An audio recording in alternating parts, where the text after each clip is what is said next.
बिस्मिल्लाहिर्रहमानिर्रहीम। आप देख रहे हैं मीडिया पॉइंट 071।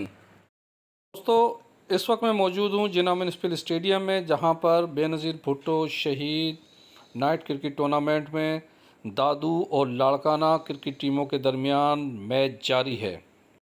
सूरत हाइपरकैल कराची ग्राउंड म्यूनिसिपल स्टेडियम यादगार लम्हा इम्तियाज लगारी सामना करेंगे अजीज का। इस वक्त काफी तेज बॉल, हाय हाय हाय क्या शॉट खेला है और what a lovely ball for Malkani. Good comeback, अब 7 गेंदें सुपर शाहीन चले एम्पायर को क्रॉस किया। लवली बॉल इम्तियाज ने जवाब दिया। लवली साइड पर खतरा बिल्कुल हुआ, लेकिन ड्रॉप द मैच। कैच छूटा, वो भी इम्तियाज का। तेरे लिए लाइन हार्ट इम्तियाज निकाली। What a ball, wonderful ball, यही लाइन चाहिए। को क्रॉस किया।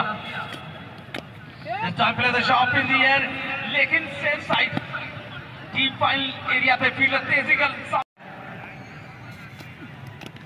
हाय हाय हाय क्या शॉट खेला है